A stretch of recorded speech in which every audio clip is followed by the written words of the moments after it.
Hello दोस्तों, स्वागत है हमारे इस वीडियो में और ये हमारा पहला वीडियो है। तो चलिए आज की वीडियो में हम शुरुआत करते हैं क्लास 12 का बायोलॉजी, जिसका नाम है जीवो में जनन। इंग्लिश है इसका रिप्रोडक्शन इन ऑर्गेन। तो आज की इस वीडियो में हम इम्पोर्टेंट टॉपिक पढ़ने वाले हैं। तो शुरू से लेकर अंत तक हमारे वीडियो में बने रहिए और चैनल में आए हैं तो चैनल को सब्सक्राइब जरूर कीजिए। तो चलिए हम इस वीडियो को स्टार्ट करते हैं। सबसे पहले हमारा आता है कि बायोलॉजी बायोलॉजी क्या है। तो चलिए हम आपको बताते हैं कि बायोलॉजी क्या है। ठीक है, तो ये रहा बायोलॉजी। बायोलॉजी को पहले दो भागों में बांटा गया है। ठीक है, बायोलॉजी का मतलब बायो का अर्थ है लिविंग, जिसको हम सजीव कहते हैं, और लियोजी का मतलब है स्टडी यानी अध्ययन, यानी कि सजीवों का अध्ययन। तो चलिए हम इसकी परिभाषा देखते हैं कि इसकी परिभाषा क्या होती है। ठीक है, तो ये देखिए लिखा है, जीव विज्ञान किसे कहते हैं। तो विज्ञान की वह शाखा जिसके अंतर्गत जीवित वस्तुओं का अध्ययन किया जाता है उसे जीव विज्ञान कहते हैं। इसे दो भागों में वर्गीकृत किया गया है। जो पहला भाग है उसका नाम है जंतु विज्ञान, जिसको इंग्लिश में बोलते हैं जियोलॉजी, और दूसरा का है वनस्पति विज्ञान, जिसको हम बोलते हैं बॉटनी। तो चलिए हम एक एक करके इस डिफिनीशन को भी देखते हैं। तो चलिए हम आगे पढ़ते हैं। सबसे पहला टॉपिक है हमारा जनन, कि जनन किसे कहते हैं, रिप्रोडक्शन किसे कहते हैं। तो चलिए आइए इसका परिभाषा देखते हैं। जनन वह क्रिया है जिसमें कोई जीव या कोशिका अपने समान नए जीव कोशिका या जीव को उत्पन्न करने की क्रिया करता है, जिसमें जीव का अंश चलते रहता है। यानी कि जनन वह प्रक्रिया है जिसके कोई, मान लीजिए कोई व्यक्ति है, वो सेम टू सेम अपने ही समान कोई कोई जीव को उत्पन्न करता है। जैसे मान लीजिए हमारे मम्मी पापा के जैसे लक्षण है, जैसे उनके नाक है तो हमारे भी नाक हैं, उनके कान है तो उनके भी कान हैं, वैसे ही सेम टू सेम। अगर मान लीजिए जीव जैसे कुत्ता ही है, तो कुत्ता रिप्रोडक्शन करता है, जैसे जनन करता है, तो सेम टू सेम अपने ही समान संतति को जन्म देता है। इसी को कहते हैं जनन। यह क्रिया एक कोशिका या बहुकोशिका जीवों में होती है। ये अलग अलग प्रकार से होती है। जैसे हम बहुकोशिकीय, हमारे हमारे अनेक प्रकार की कोशिका से मिलकर हमारा शरीर बना हुआ है, इसीलिए हम बहुकोशिकीय में आते हैं। और एक कोशिकीय किसे कहते हैं, जैसे पैरामीशियम, इस टाइप के जीव जितने भी हैं ये एक कोशिकीय है। ठीक है, तो चलिए हम आगे चलते हैं। अब आगे देखिए क्या है। आगे इसके आधार पर जनन दो भागों में विभाजित किया गया है। पहला लैंगिक जनन, दूसरा अलैंगिक जनन। लैंगिक जनन मतलब सेक्सुअल रिप्रोडक्शन, और अलैंगिक जनन यानी असेक्सुअल रिप्रोडक्शन। तो चलिए इसका भी डिफिनीशन देख लेते हैं। तो सबसे पहले है अलैंगिक जनन। अलैंगिक जनन किसे कहते हैं, तो चलिए देखते हैं। सभी एकोशिकीय जीव में जन्म की क्रिया अलैंगिक जनन के कारण होता है, जो संस्कृति कोशिका विभाजन के, सॉरी, जो समसूत्री, यहाँ पे गलती हो गया है, यहाँ पे होगा समसूत्री।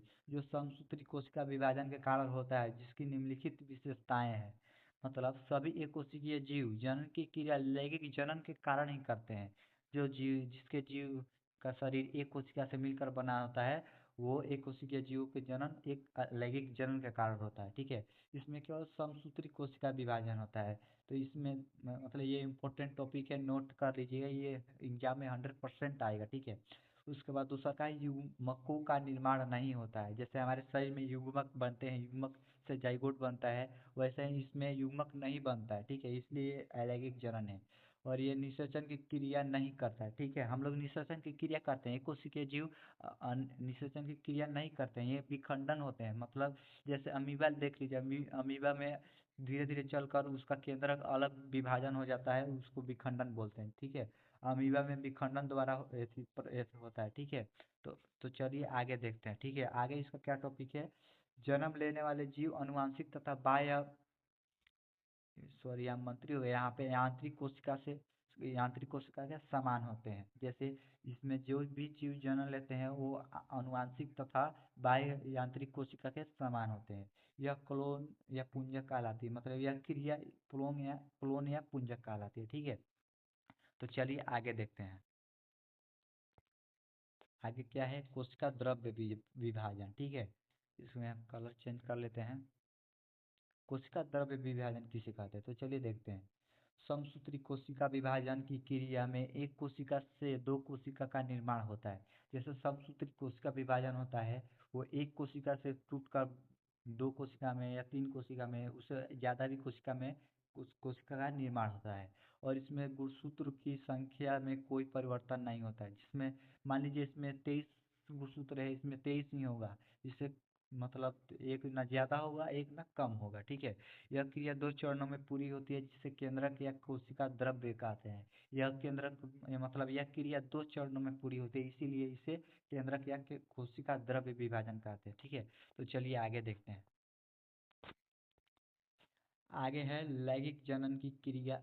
क्रिया निम्न प्रकार से होती है, मतलब लैंगिक जनन निम्न प्रकार से होती है, जैसे पहले विखंडन द्वारा, दूसरा मुकुलन द्वारा, तीसरा पुनर्भवन द्वारा, चौथा द्विखंडन द्वारा, पांचवा कली निर्माण द्वारा, छठा बीजाणु जनन द्वारा, ठीक है। तो चलिए हम एक एक करके इसका डिफिनीशन देखते हैं, ठीक है। पहले आइए, क्या है द्विखंडन। तो चलिए इसका परिभाषा देखते हैं, ठीक है। इसकी परिभाषा क्या है? अमीबा में जनन की क्रिया द्विखंडन के कारण होता है। देखिए हम पहले ही बताए थे ना कि अमीबा में जनन की क्रिया किसके द्वारा होती है? द्विखंडन के द्वारा, जिसमें सबसे पहले केंद्रक विभाजन 2 भागों में विभाजित हो जाता है। मतलब इसमें केंद्रक है ना, तो एक केंद्रक मतलब टूट टूट कर दूसरा केंद्रक बना लेता है। वो मतलब केंद्रक बनाता है, तो उससे दूसरा अमीबा का निर्माण होता है। ऐसे इसमें जनन की क्रिया होती है, ठीक है।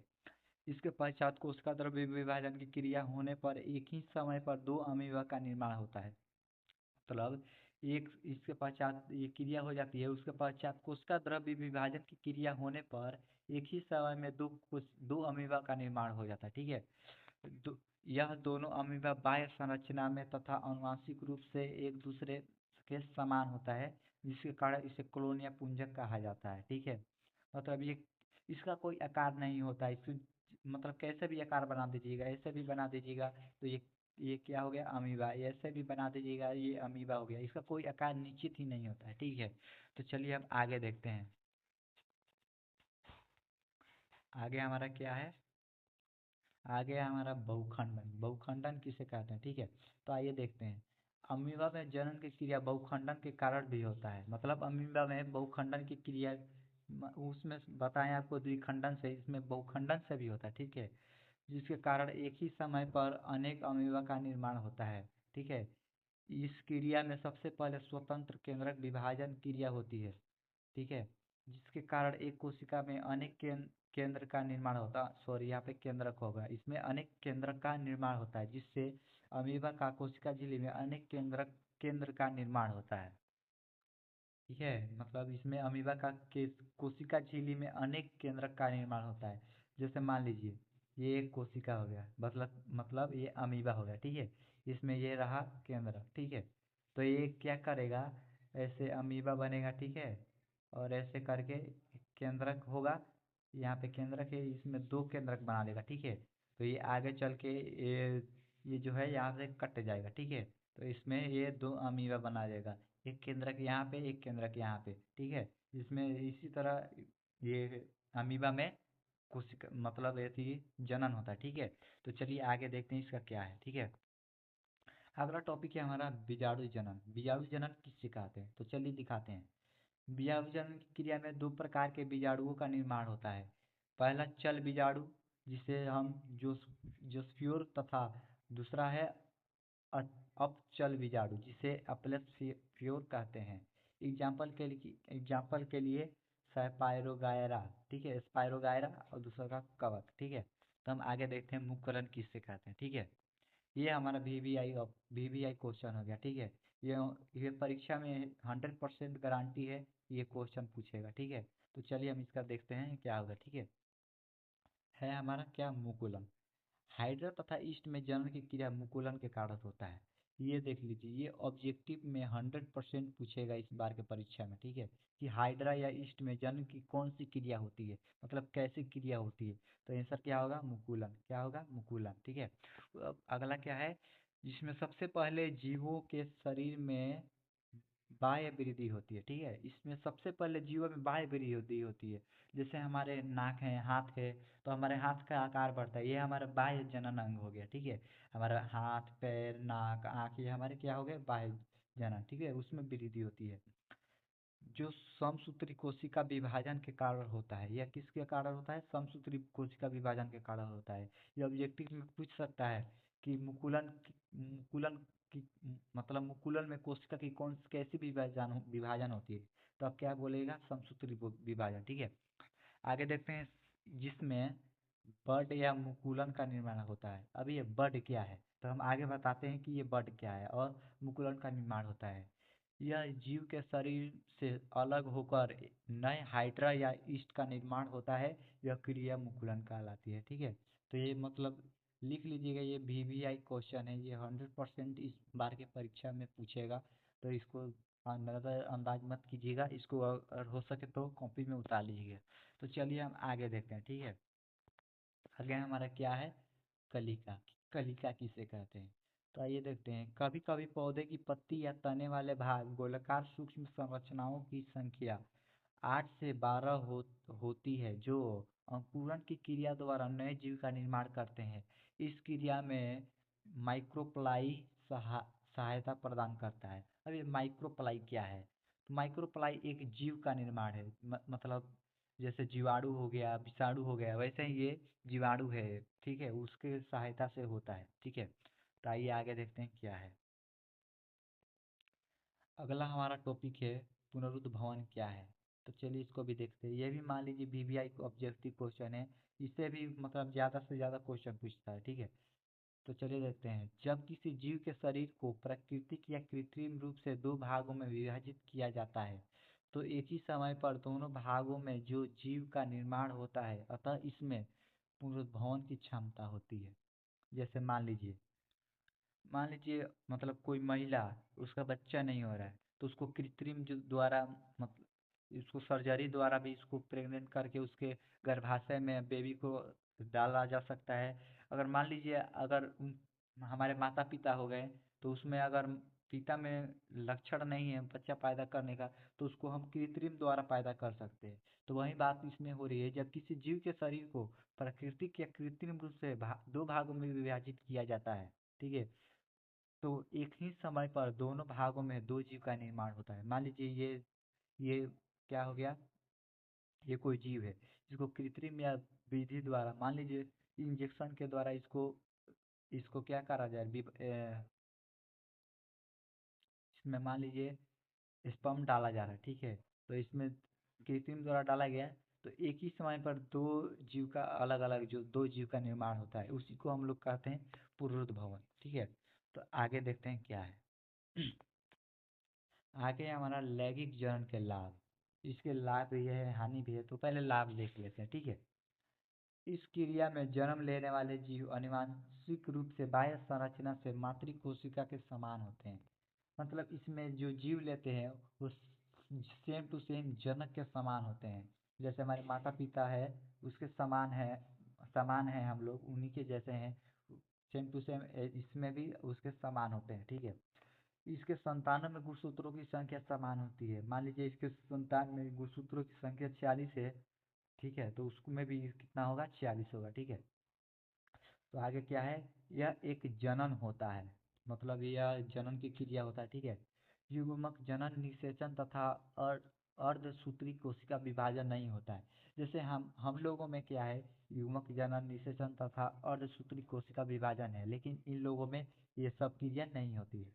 आगे क्या है? इसमें जनन की क्रिया तेजी से होती है। मतलब मान लीजिए इसमें जनन की क्रिया बहुत ही तेजी से होती है। ठीक है, अगला देखते हैं हम इसके अलैंगिक जनन से हानि क्या है। ठीक है, अलैंगिक जनन से हानि। इस क्रिया में नए लक्षणों का विकास नहीं होता है। मतलब इस क्रिया में जो भी जीव भाग लेते हैं उसमें नए लक्षणों का विकास नहीं होता है। ठीक है, दूसरा का क्या है? दूसरा हमारा टॉपिक है, इस क्रिया में नए प्रजातियों का विकास नहीं होता है। मतलब हमारे हम लोग के प्रजाति में नए नए मतलब विकास देखने को मिलता है। ठीक है, लेकिन इसमें वो सब नहीं मिलता। ठीक है, अगला क्या है? संतान कमजोर होते हैं।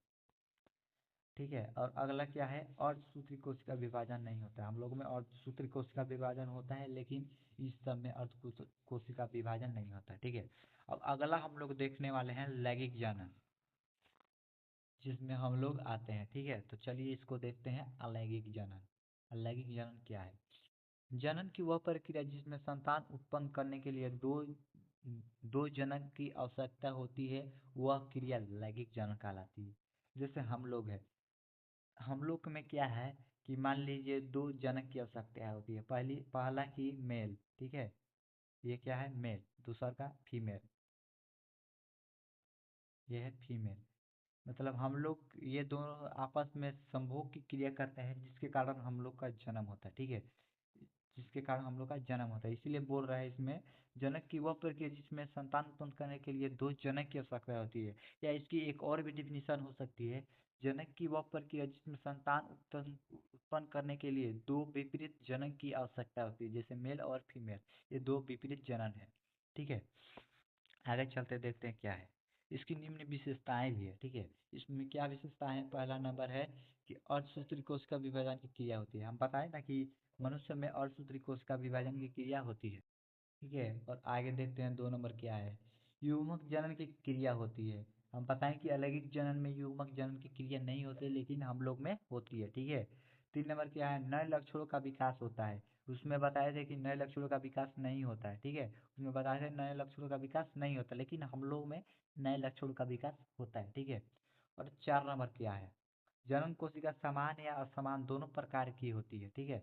मतलब जनन कोशिका समान भी हो सकती है, असमान भी हो सकती है।